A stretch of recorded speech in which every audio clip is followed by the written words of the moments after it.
Hello everyone, Mike Rempel from Excel Bytes with today's Excel blog post.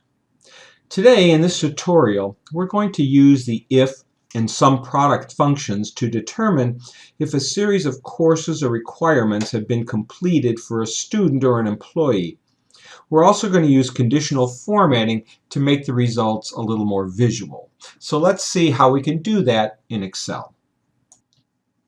So in our scenario here, we have a list of names, their account numbers, or maybe their student IDs, whatever. A list of 3 courses that they each have to complete and whether they have completed them. And what I want to do is create a formula that I can use it in one of 2 ways.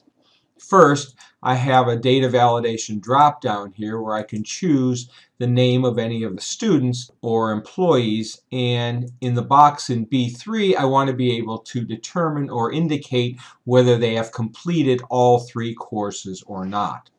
The alternative is to put a formula in column F and have it determine if in fact all 3 of the courses listed are completed or not, and then use conditional formatting to make it a little more visual to easily show whether those courses have been completed.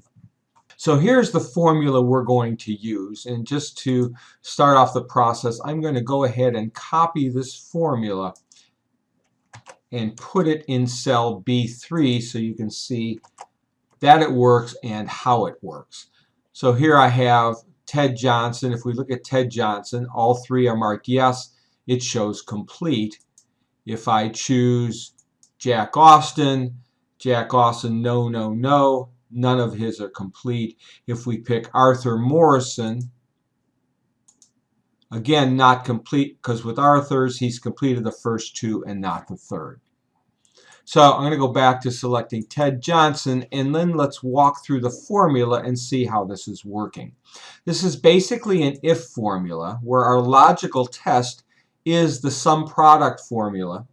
The value if true is complete, the value if false is not complete. So obviously the key to this formula is our logical test, which is SUMPRODUCT.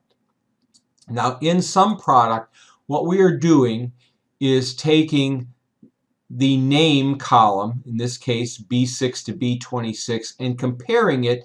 Does it equal B2, the name we've selected? Then we're multiplying that times the items in column C, which is the yes or no, and does that equal yes? If the sum product of those 2 equals 3, then give me complete. If it doesn't, then give me not complete. So let's take a look now at how this all works. If we look at B2 to B6 equals B2, we're comparing again the names here to the name that we have in B2.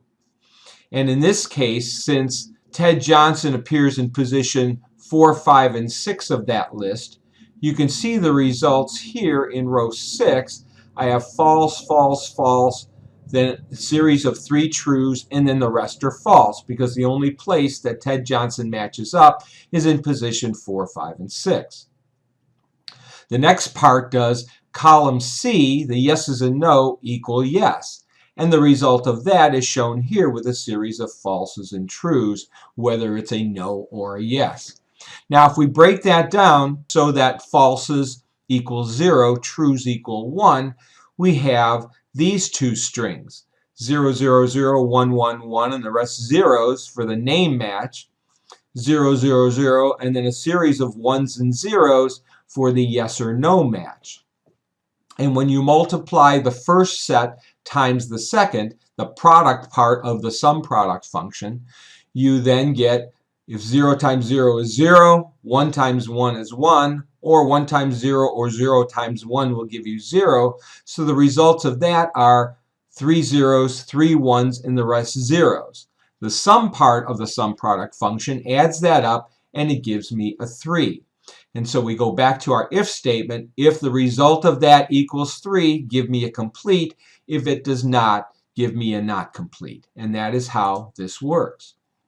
The only difference with the second formula is instead of comparing it to cell B2, I'm just going to compare it to the name in column B in the appropriate row and copy that down. So I'm going to go ahead and highlight that formula copy it, paste it into F6, and I'm going to copy that down, and I'll go down to my autofill options and choose fill without formatting so I don't mess up the bold border that I have there separating each name group. And again, you can see wherever it had 3 no's, I had not complete, 3 yeses complete. A combinations of yes and no's gave me a not complete. So the only other thing I'm going to do is highlight this whole range and choose conditional formatting. I'll pick new rule, use a formula to determine which cells to format, and my formula is going to be equals $F6 equals, in quotes, complete, close my quote.